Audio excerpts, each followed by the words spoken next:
Well, we continue to follow breaking news on Capitol Hill. CBS News projects that Republicans will retain control of the House.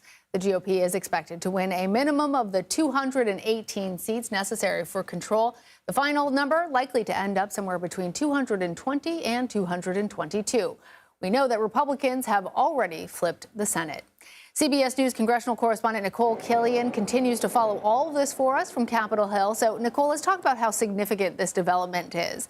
Now that Republicans, we can say definitively, will control both the House and the Senate. Yeah, well, it is significant in the sense that there will be a trifecta here in Washington, with Republicans holding not only the White House, but now the House and Senate, although House Republicans for the last several days have been projecting a lot of confidence about their posture, assuming that they would win these seats. I will say, according to our projections, we're expecting, as you mentioned, not only will Republicans likely secure that 218 margin, but are likely to pick up anywhere between 200 and 222 seats based on our projections. So again, still talking a very slim majority in the House, but nonetheless a sign of victory on the part of House Republicans who were long waiting for this moment where they could declare victory in terms of the House chamber.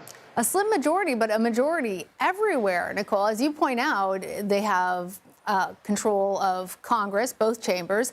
I'm wondering, how rare is it for a single party to not only control all of Congress, but also the White House, and have their party have the majority on the Supreme Court as well? Well, it is a pretty unique moment, although certainly not that rare in terms of seeing control by one party of the White House, the Senate, and the House. We certainly have seen Democrats do that, as well as now Republicans in this particular cycle. And what that enables any ruling party to do is to really expedite their agenda. And Republicans for some time now have been working on what they have called this 100-day agenda, where they were strategizing with the president-elect back over the summer in terms of what that would look like, what types of priorities they wanted to accomplish, whether that's extending the Trump tax cuts, focusing on energy independence, educational choice. And now they are poised to move forward on that. On top of now, of course, the president-elect now starting to name people to his administration, some of whom will require confirmation. But again, having that majority in the Senate will make that a much easier lift for most of his nominees moving forward. And certainly in terms of enacting a policy agenda, having this trifecta will also help him move swiftly, as well as both chambers to enact whatever policy priorities they have going forward. Well, and one of those key actors is going to be the incoming majority leader of the Senate. We now know that that is going to be John Thune. He has been elected by his Republican colleagues to that leadership position. What more are we learning about that decision, Nikole?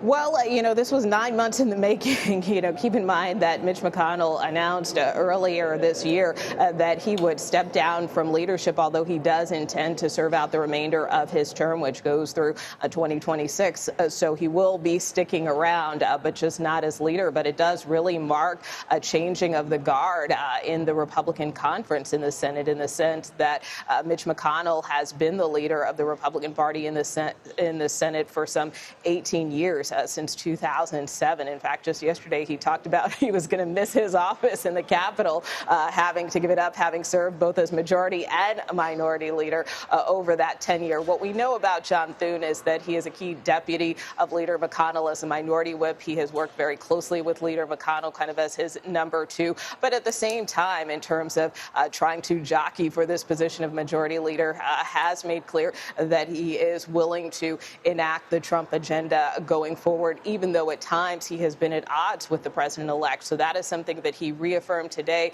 saying that he is ready to move forward on that Trump agenda on day one. And Nikole, the outgoing majority leader, Chuck Schumer, spoke at the Capitol just a little bit ago. He spoke about a lot of work ahead for Democrats, both as a party and as part of the Senate writ large. He also talked about judicial appointments and how important that was to try and get done in this twilight period of Democratic control. How likely is any of that to actually happen? And are there areas in which Democrats and Republicans are likely going to work together? Well, I think, bipartisanship isn't completely dead here in Congress, even though at times it seems like there's a lot of intransigence. But that being said, I don't know that Democrats will be eager to help with every item on Donald Trump's policy agenda either. So I do think we're going to continue to see some tension and friction between the parties. And look, many Democrats that we have talked to, not only on the Senate side, but on the House side, have made clear that they are hearing the message of the American people and realize they may have to retool their message and do some soul searching internally as a party. In fact, I just learned a short time ago from a source familiar that House Democrats will be doing some listening sessions, kind of conduct a post-mortem after the election starting tomorrow to kind of figure out what went wrong and how they can best chart a path forward. All right, Nikole Killion, thank you.